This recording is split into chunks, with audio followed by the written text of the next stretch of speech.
నమస్కారం city news కి స్వాగతం. తెనాలి 3 టౌన్ పోలీస్ స్టేషన్ సీఐగా సాంబశివరావు బాధ్యతలు స్వీకరించారు. ఈ సందర్భంగా ఆయన మాట్లాడుతూ మెరైన్ విభాగం నుంచి ఇక్కడికి వచ్చినట్లు తెలిపారు. ప్రజలకు నిత్యం అందుబాటులో ఉంటారని, రౌడీ షీడర్కు కట్టడి కృషి చేస్తారని వివరించారు. ఎస్ఐ కర్మలతో పాటు ఇతర సిబ్బంది ఆయనను అభినందించారు. అనంతరం డీఎస్పీ బి జనార్దన్ రావు ఆయన కార్యాలయంలో మర్యాదపూర్వకంగా కలిశారు.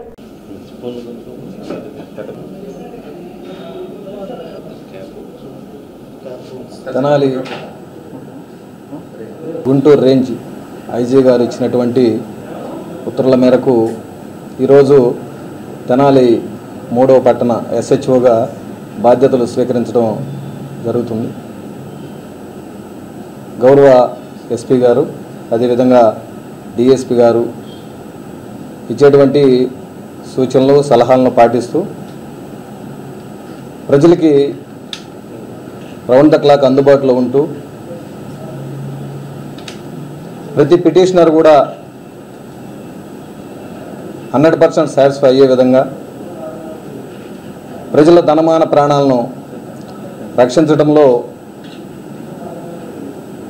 100% శాయశక్తుల ప్రయత్నం చేసి ఈ పట్టణానికి, అందులో ముఖ్యంగా ఈ పోలీస్ స్టేషన్కి వచ్చేటువంటి ప్రతి పిటిషనర్కి కూడా 100% రెస్పాన్సిబిలిటీ తీసుకుని వాళ్ళందరికీ కూడా న్యాయం చేయడం అనేది జరుగుతుంది. పిటిషనరు తనకు తను స్వతహాగా పోలీస్ స్టేషన్కి వెళ్ళొచ్చు, ఇక్కడ ఎలాంటి ధనప్రమేయమైనటువంటి పాత్రలు ఏమి కూడా ఇక్కడ జరగవు అని వాళ్ళు నమ్మే విధంగా, ఎలాంటి బ్రోకర్స్తో పోలీస్ స్టేషన్కి రావాల్సినటువంటి అవసరం లేదు అనేది ప్రజలు గుర్తెరిగి పోలీస్ స్టేషన్కి వచ్చే విధంగా, అదేవిధంగా ఎవరైతే మంచివారు ఉంటారో పబ్లిక్ రిప్రజెంటేటివ్స్ చాలామంది మంచివాళ్ళు ఉంటారు, చాలామంది మంచి అడ్వకేట్స్ ఉంటారు. సో అలాంటి వాళ్ళని వాళ్ళకి ఏదైనా నాలెడ్జ్ లేకపోతే పోలీస్ స్టేషన్ పట్ల తప్పనిసరిగా వాళ్ళతో వీ డెఫినెట్లీ రెస్పెక్ట్, అలా వచ్చిన వాళ్ళకి రెస్పెక్ట్ ఇస్తాం, అదేవిధంగా పిటిషనర్కి రెస్పెక్ట్ ఇస్తాం.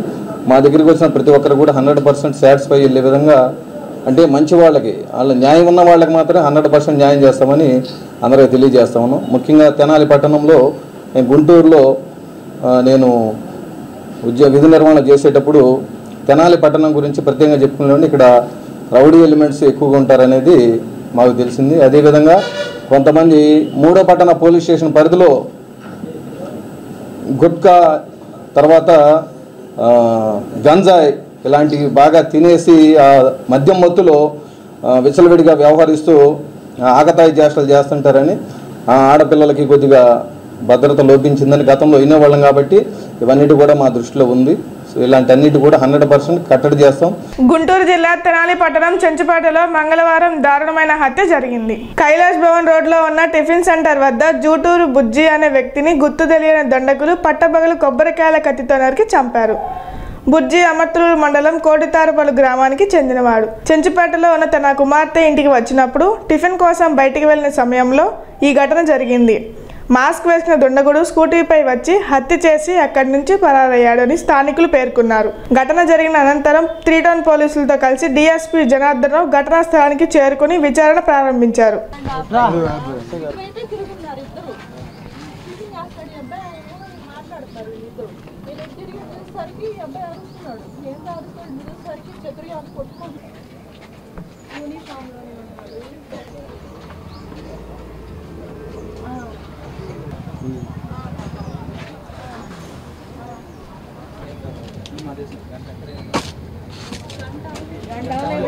అబ్బాయి సాయి అనే అబ్బాయితో మాట్లాడుతున్నాడు దోశలు చెప్పి.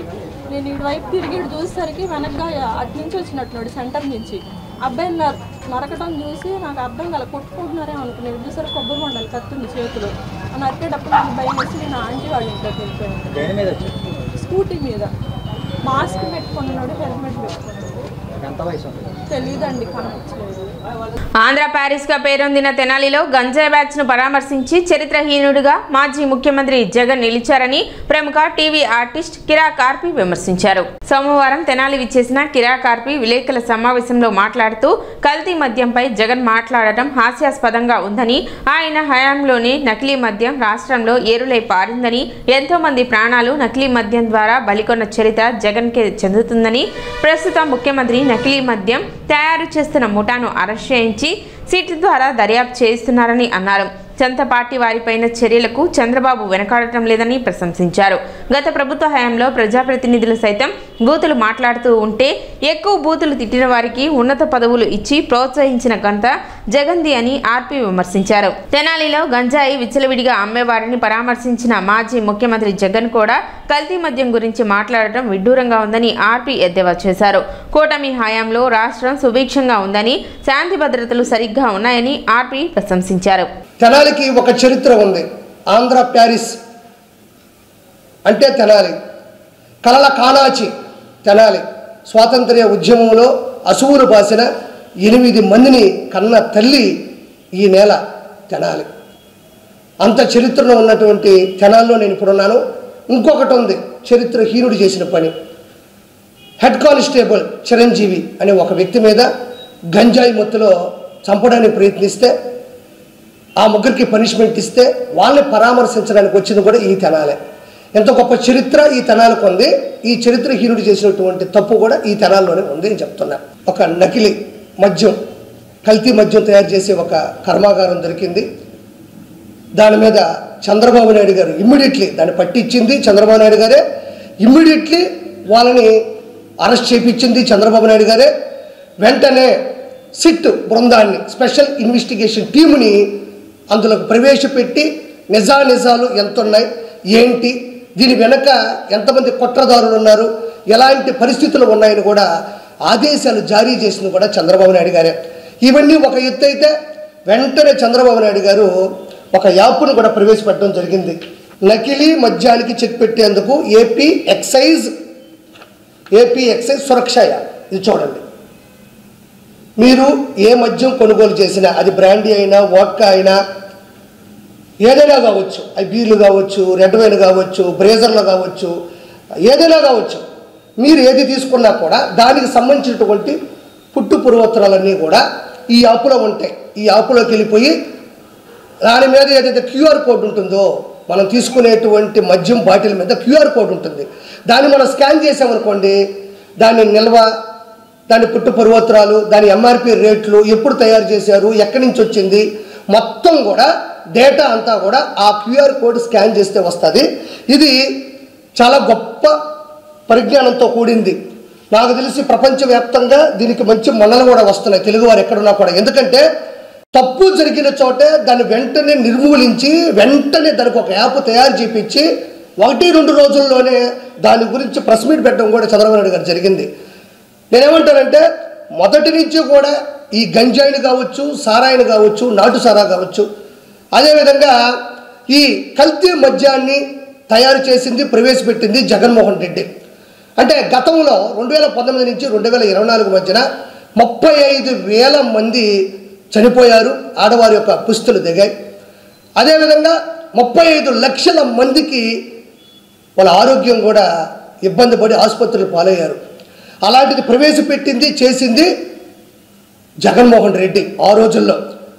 ఈరోజు చంద్రబాబు నాయుడు గారు తప్పు జరిగితే ఇమ్మీడియట్లీ దాని మీద నిఘా పెట్టి వాళ్ళని ఆపేసి వాళ్ళని వెంటనే అరెస్ట్ చేయించి సిట్టు బృందాన్ని దింపి దాని తర్వాత ఒక యాప్ ఇచ్చాడు అంటే చిన్న చితక విషయం కాదు. నేను ఇక్కడ ఒక ప్రాముఖ్యంగా ఒక మాట చెప్పాలి. 2019 నుంచి 2024 మధ్యలో జగన్మోహన్ రెడ్డి సీఎంగా ఉన్నప్పుడు, ఇప్పుడు మాజీ సీఎంగా ఉన్నప్పుడు అప్పట్లో మార్ఫింగ్ ఫోటోలు పెట్టే వాళ్ళని నిర్మూలించలేదు, అప్పట్లో బూతులు మాట్లాడే వాళ్ళని నిర్మూలించలేదు. పంచ ప్రభాకర్, పోసాని కృష్ణమురళి, కొడాలి నాని, పేర్ని నాని, అంబటి రాంబాబు, శ్రీరెడ్డి, బోరుగడ్డ అనిల్, ఇలాంటి వాళ్ళు విచ్చలవిడిగా ప్రతిరోజు ఆడవాళ్ళని కించుపరిచే విధంగా అనుచిత వ్యాఖ్యలు డైరెక్ట్గా చేస్తే వాళ్ళకి పదవులు ఇచ్చాడు, బూతులు తిట్టిన వాళ్ళకి భవిష్యత్తుని ఇచ్చాడు జగన్మోహన్ రెడ్డి. ఏ రోజు ఈ వ్యక్తి నాకు సంబంధించిన వాడు కాదు అని చెప్పింది లేదు, ఎవరిని సస్పెండ్ చేసింది కూడా లేదు. అది అందరికీ తెలుసు. వాళ్ళు విచ్చలవిడిగా పెట్టేయకపోయి జగనన్న మన్నలు పొందాలి, జగనన్నకు బూతులు అంటే చాలా ఇష్టం, జగనన్న అంటే ఎవరైనా ప్రశ్నిస్తే వాళ్ళ ఇంట్లో ఆడవాళ్ళ మీద అనుచిత వ్యాఖ్యలు చేస్తే జగనన్న కంట్లో పడతాం, జగనన్న పదవులు ఇస్తాడు, జగనన్న గన్మ్యాన్లు ఇస్తాడని పెట్టేగిపోయారు.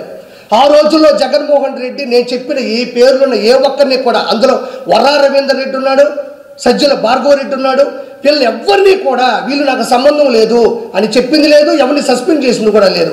అదే చంద్రబాబు నాయుడు గారు ఈరోజు ఈ 16 నెలల్లో ఎంతమంది మీద సస్పెన్షన్ జరిగింది అనేది నేను ప్రత్యేకంగా పేర్లు చెప్పక్కర్లేదు, మీ అందరికీ తెలుసు. మళ్ళీ సస్పెన్షన్ వేటు ఎంత మీద వేశారు, రెస్పాన్సిబిలిటీ ఉండాలి, రెస్పాండ్ అవ్వాలి. ఏ నాయకుడికైనా ఉండాల్సింది రెండే, రెస్పాన్సిబిలిటీ, రెస్పాండ్ అవ్వాలి.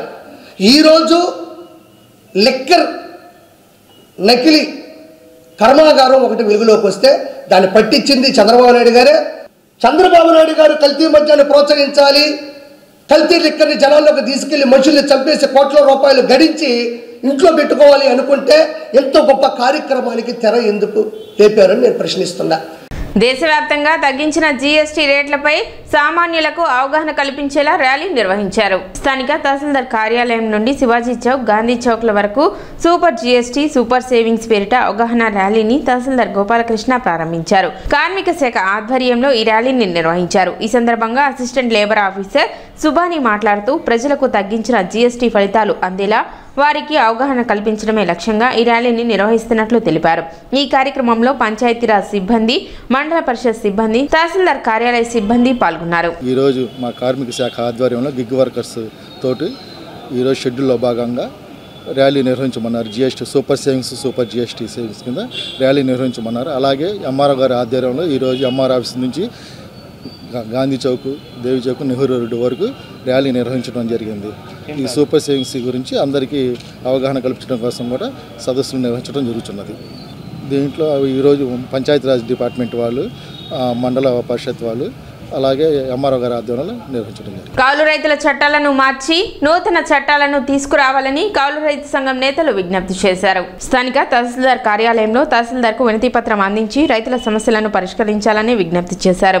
కౌలు రైతులకు 20,000 అన్నదాన సుఖీభావ పథకం కింద సక్రమంగా అమలు చేయాలని, కౌలు రైతు చట్టాలను రైతులకు ఉపయోగపడేలా మార్చాలని జిల్లా కౌలు రైతు సంఘం కార్యదర్శి ములక శివసామిరెడ్డి డిమాండ్ చేశారు.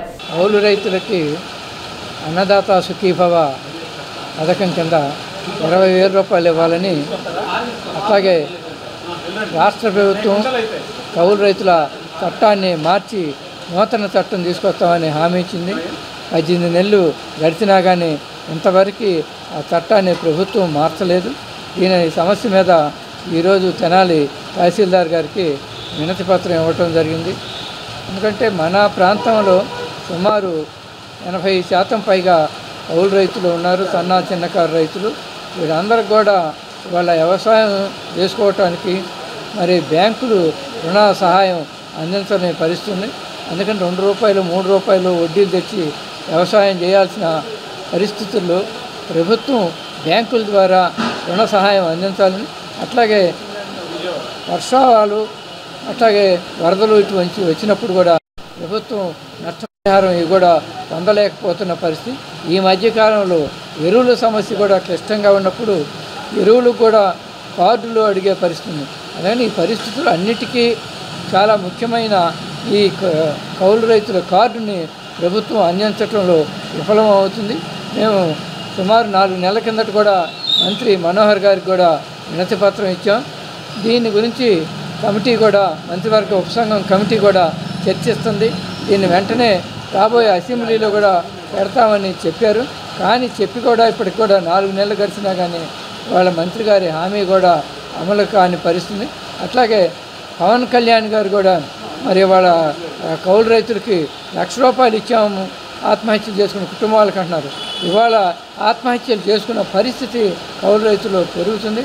కనుక కూటమి ప్రభుత్వం ఆలోచించి కౌలు రైతులకి ఉపయోగపడే విధంగా పాత చట్టాన్ని రద్దు చేసి కొత్త చట్టం తీసుకురావాలని కూడా విజ్ఞప్తి చేయడం జరుగుతుంది. సిటీ న్యూస్ ఇంతటితో సమాప్తం. నమస్కారం.